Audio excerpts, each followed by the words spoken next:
intéressé par la Taito parce que beaucoup de jeux que je ne connaissais pas du tout. Je l'ai reçue aujourd'hui, j'ai commencé à y jouer.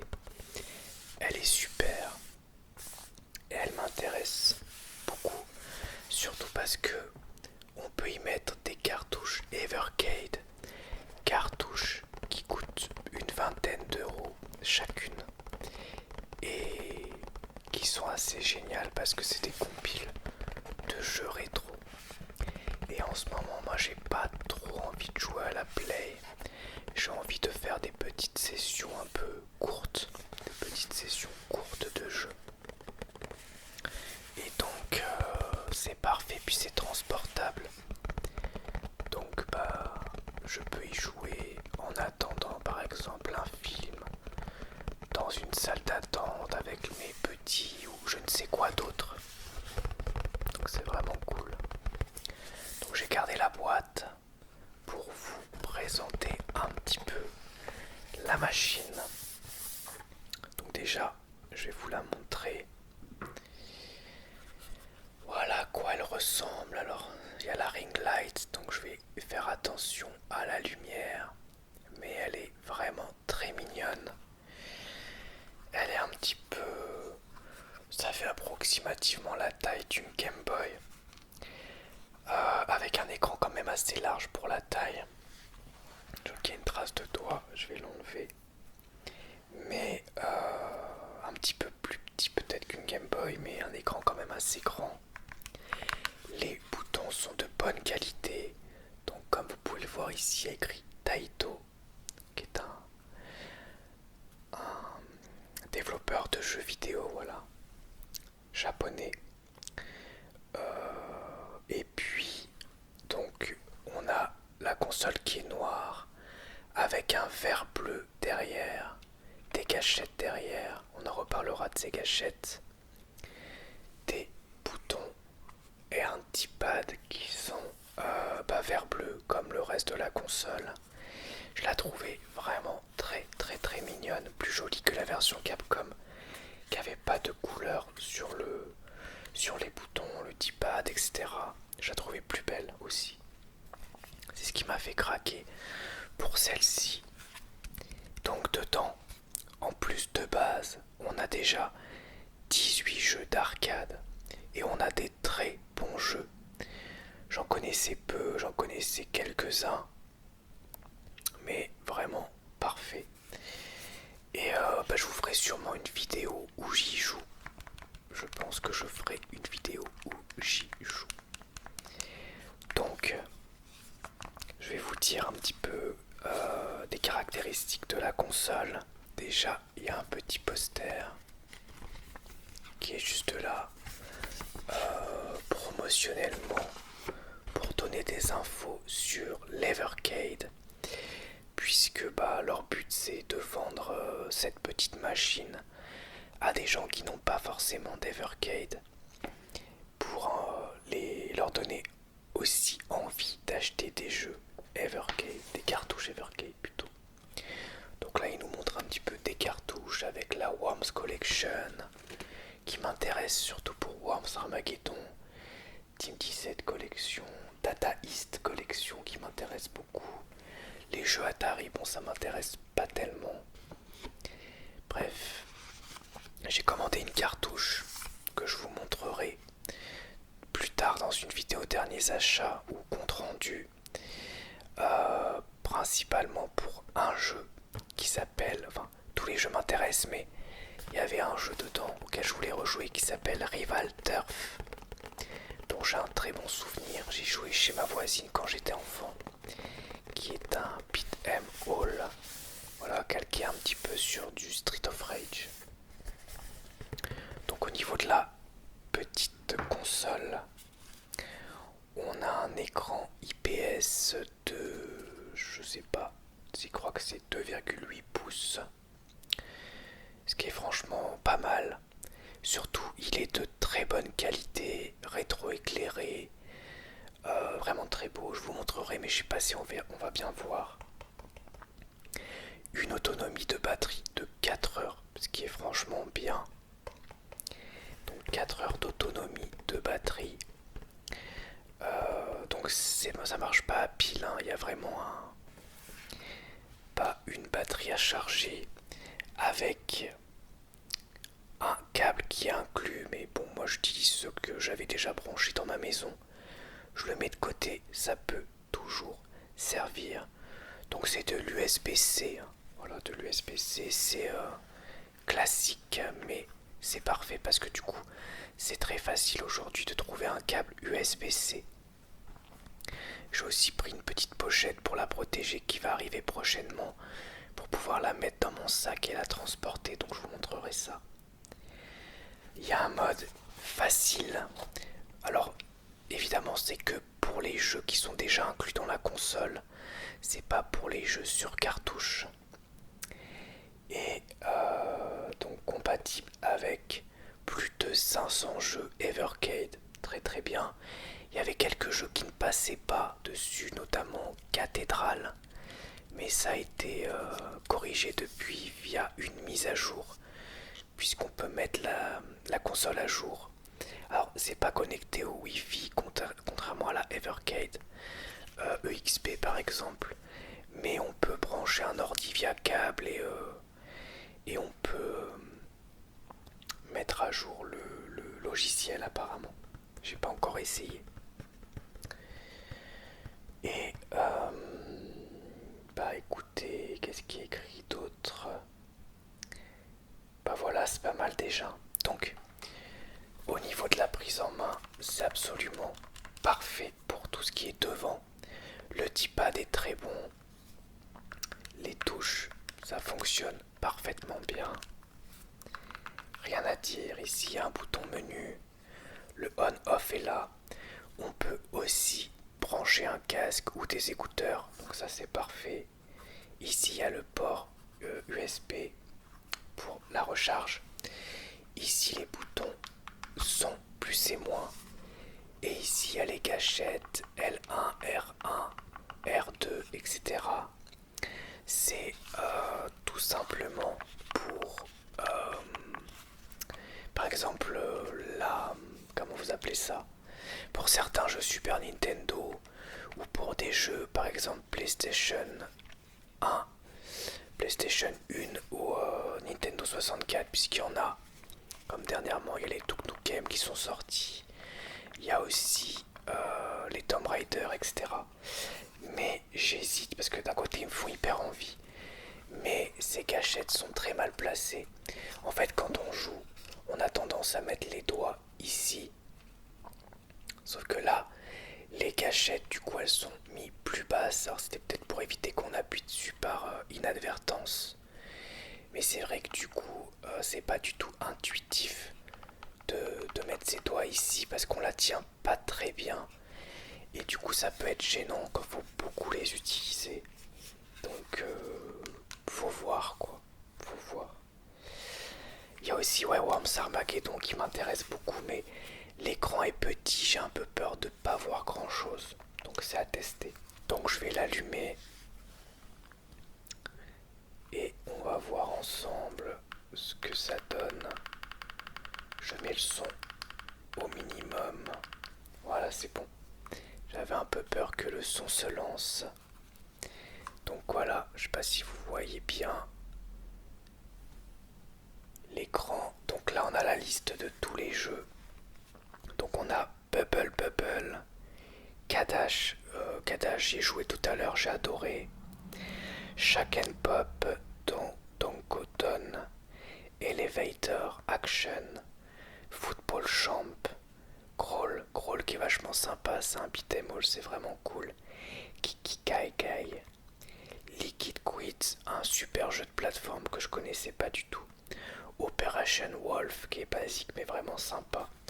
Puzzle Bubble, incroyable Puzzle Bubble, je vais vous montrer après. Rastan c'est sympa mais c'est vraiment très dur. Après comme c'est version arcade, on peut recommencer encore et encore, donc y a pas de souci. Parce qu'en appuyant sur Select, on rajoute des pièces et du coup on peut jouer de façon illimitée. Ça c'est vraiment bien. On a les deux Space Invaders. On a le premier et la version arcade de Je sais pas si c'est version arcade ou version Mega Drive. Mais bon, en tout cas, on a deux Space Invaders, l'original et le 91. The Fairyland Story, The Legend of Cage, The New Zealand Story, Wolfide, et voilà. Donc il y a 18 jeux, ce qui est franchement pas mal. Je vais essayer de vous montrer par exemple un jeu comme ça au pif. Football Champ, c'est vachement sympa. Alors c'est juste pour vous montrer un peu l'écran, mais vous allez pas voir grand chose. Je ferai une vidéo où je filme. Ah mince, attendez, voilà. Je ferai une vidéo où je filme tout simplement ma. Je joue pas là, c'est l'écran de démo. Où je filme avec le téléphone en vue subjective et je vous montre un petit peu les jeux, je vous donne un avis dessus, etc. où j'en découvre. Ça peut être sympa. Ça, Football Champ, c'est un jeu de foot, mais il est vraiment très très sympa. J'aime beaucoup. Et ce qui est bien aussi, j'en ai pas parlé, c'est qu'on peut sauvegarder sa partie à tout moment, quitter et la charger. C'est très bien pour les high scores. Et c'est aussi très bien pour finir les jeux qui sont un petit peu plus longs. Quand on joue 15-30 minutes, qu'on a envie d'arrêter, hop, on sauvegarde, on reprend. Ça c'est vachement bien. On peut aussi dans l'affichage changer le ratio d'écran, ratio d'origine, pixel parfait ou plein écran. Et on a un nuanceur pour rajouter par exemple un effet. Je sais pas si vous allez voir, rajouter un effet comme sur un écran cathodique. Ça c'est sympa. Je vais le mettre d'ailleurs en nuancé, que je vais laisser comme ça. En plus ça rend l'écran un poil plus sombre et je trouve que c'est un petit peu mieux. Ça rend le tout un peu plus rétro, je dirais. Je peux vous montrer l'écran d'un autre jeu par exemple. Donc Puzzle Bubble, voilà, vous allez voir Puzzle Bubble, peut-être que vous connaissez. C'est vraiment un super jeu. Donc regardez l'intro qui est trop mignonne avec les petits dinosaures. Donc Puzzle Bubble, c'est un genre de Tetris-like où on doit lancer des boules qui peuvent aussi rebondir sur les murs. Et le but c'est de faire exploser je vais vous montrer. Ah oui, c'est vrai qu'il faut d'abord que je rajoute des pièces. Voilà. Donc par exemple, voilà. Donc là je peux bouger comme ça. Et là, alors je vois que dalle. Je peux lancer une boule comme ça. Et après si je lance bien, hop, je fais tout exploser. Voilà, c'est sympa. Ah, je l'ai mal mis parce que je vois que dalle. Je fais n'importe quoi, voilà, vous voyez. C'est sympa. Ça, c'est un super jeu pour passer le temps, s'amuser facilement et c'est parfait pour la console. Et donc, aussi, que je vous montre quand même, on a ici une fausse cartouche où c'est écrit, vous voyez, Get More Games. Voilà, Evercade. Et on peut mettre ici des cartouches Evercade. Donc moi j'en ai déjà commandé une qui arrive prochainement. Et du coup je vous montrerai ça en derniers achats ou je sais pas trop, faut voir. Ouais. Kadash, ouais. J'aimerais bien vous essayer de vous montrer plus là le jeu, mais ça va être compliqué.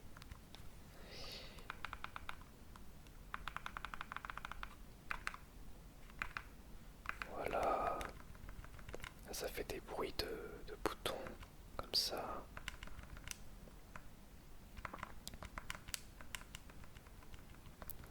Je vais essayer de jouer à l'envers. Je vais essayer de jouer à l'envers. Ça va pas être évident, je vois rien. Voilà. Hop là. Donc là, je peux aller là. Ouais, franchement, la qualité d'écran et tout, c'est top. Donc, Sakadash, c'est un action RPG qui est vraiment chouette. Où on avance, on tue des monstres. Ah oui, c'est vrai que je suis inversé. J'ai encore. Ouais, je suis inversé, c'est vrai, j'ai oublié. C'est pas grave. Donc, tout ça, c'est pas des ennemis. On va avancer, avancer, avancer. Je vais vous montrer les premiers ennemis. Hop là, voilà, là il va y avoir les premiers ennemis. C'est des gros cochons là, voilà. Pas évident, on voit rien, mais c'est bon. Voilà, je vais jouer un peu comme ça, tant pis si vous voyez pas. C'est juste pour faire des bruits de boutons. Je vous ferai une vidéo vraiment spécifique pour que vous voyez le gameplay. Donc voilà, c'est vraiment sympa. Il y a beaucoup de cartouches Evercade là qui m'intéressent. Notamment la Indie Heroes One, où c'est des jeux un peu, comme on dit, néo-rétro. Néo-rétro, c'est-à-dire que en fait les jeux sont développés pour des vieilles consoles, mais par des studios récents, c'est des jeux récents développés pour des nouvelles consoles, pour des vieilles consoles.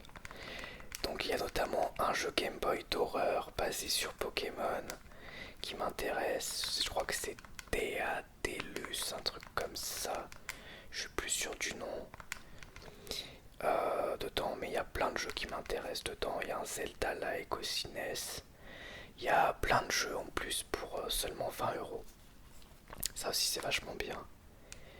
C'est que c'est pas cher quoi, les jeux. Hormis bout à bout, évidemment ça monte, mais 20 €, ça vaut le coup. Donc honnêtement, je vous conseille vraiment cette petite console si vous aimez le rétro et que vous voulez découvrir des jeux. Alors, comme je l'ai dit dans la vidéo blabla, aux gens qui m'ont posé la question en commentaire, bah en fait, vous attendez pas à avoir des très gros jeux rétro. Il n'y aura pas de Mario, il n'y aura pas de Sonic, etc. Enfin, je ne crois pas. C'est plutôt des licences peu connues. Même si dernièrement, on a eu une cartouche triple Tomb Raider 1, 2, 3 pour 25 €, où on a eu Duke Nukem. Donc faut voir. Il y a aussi Worms qui est quand même connu. Donc faut voir dans le temps. Mais c'est vachement sympa. Et donc, bah là il nous explique un peu des jeux qu'on peut avoir sur Evercade. Earthworld Jim, California Games, Double Dragon, Another World, Top Racer, Worms Armageddon, Alien Breed, Crystal Castle, Centipede, Flashback, Sensible Soccer, Moon Patrol, Bad Dude, Snowbro, R-Type, Asteroid, Astyanax, Duke Nukem 3D.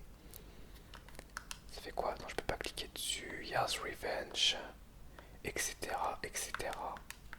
Très très sympa. Très très très sympa. En plus, il y a des petits livrets avec les cartouches et tout. Je vous montrerai ça, mais c'est vraiment top pour 20 €. Vraiment top. Et donc là, il n'y a que des versions arcade, je crois.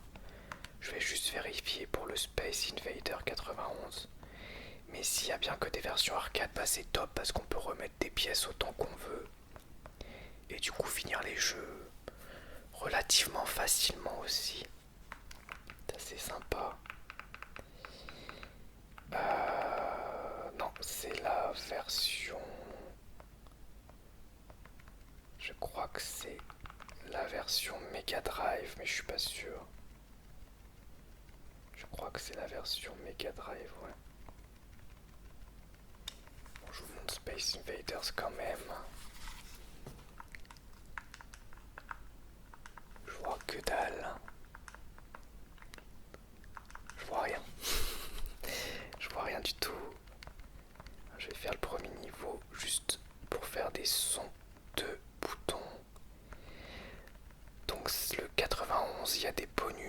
ramasser des trucs pour figer les monstres, des transformations du vaisseau. Je crois qu'il y a pas mal de petits trucs comme ça, c'est sympa. Mais je suis pas sûr parce que j'ai seulement vu des images. Voilà, j'ai fini le premier niveau. Ouais, c'est ça, il y a écrit item. On peut regagner, je suppose, du bouclier, etc. etc. Donc c'est cool. C'est cool, c'est cool. Voilà. Ouais, c'est chouette quoi. Voilà, je vous ferai une petite vidéo, sans doute, où je vous montre tous les jeux Taito de la console. Et puis peut-être une vidéo où je vous montre aussi les jeux de la cartouche, ou alors, je sais pas. Peut-être je vous montrerai pas tout, mais quelques jeux. Juste comme ça. Ça peut être sympa.